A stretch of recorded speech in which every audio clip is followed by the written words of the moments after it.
So there's this creator on YouTube named Holland, and I'm honestly a pretty big fan of his videos. One of his criticisms of Hollow Knight is how unbalanced the game's charms are, which I wholeheartedly agree with and is an issue that I've never even thought about before. However, another one of his problems with the game is something that he dubs the repositioning problem. To summarize the repositioning problem, due to Hollow Knight's collision damage, a boss's repositioning move is essentially the same as an attack. In fact, every time the hitbox of the boss moves or changes, the boss is in practice performing an attack. Yet they typically aren't nearly as telegraphed as a traditional attack. As such, the method by which players must avoid these attacks are fundamentally flawed, and instead of reacting to a telegraph, players must preemptively avoid such attacks that would be impossible to dodge based on reaction alone, and being forced to play it safe is neither fair nor fun. He uses Hornet as an example, as he randomly jumps into the air, completely restricting the player's airborne movement during the fight. He also seems to be under the assumption that the developers did not intend for these moves to be as deadly as they are capable of being. While I can't change how this mechanic personally affects his enjoyment of fights, I think the developers knew exactly what they were doing when designing these bosses, and that these moves aren't unfair in the slightest. The way I see it, the developers implemented repositioning moves to influence your playstyle and the overall feel of a fight, and I believe they accomplished both of these goals very well. The reason these repositioning moves exist in the first place is to force players to act in a more calm and strategic manner, making boss fights feel more based on skill and understanding the opponent rather than just how fast you can react to them. Let's take Broken Vessel as an example, which is a boss that Holland mentions in his video.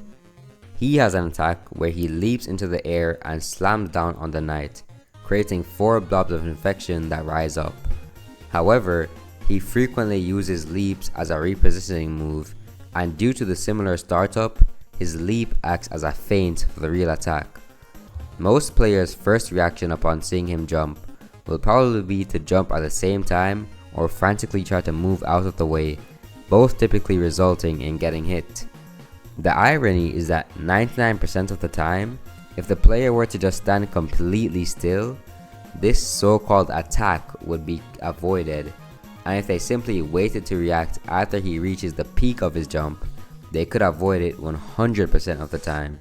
Broken Vessel's repositioning moves exist not just to help him get around the arena, but also to teach the player to stay calm and be patient, and I'm speaking from experience. This boss, as well as Hornet's first fight, took me hours to beat, because I kept on getting panicked and just reacting as quickly as I could to whatever attack they were doing. The only way I could win was by quitting my bad habits and responding accordingly to the specific moves made by the boss.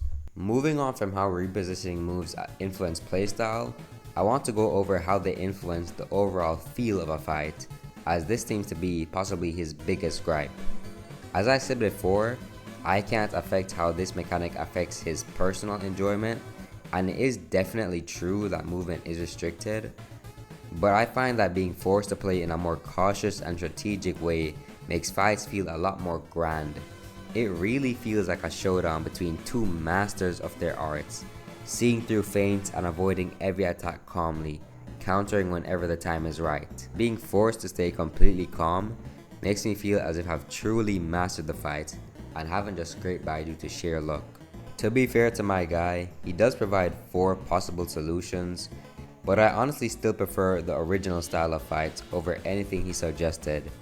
In the end, while I do understand his issues to some extent, I think the good far outweighs the bad in this case, and that Hollow Knight does not have a repositioning problem.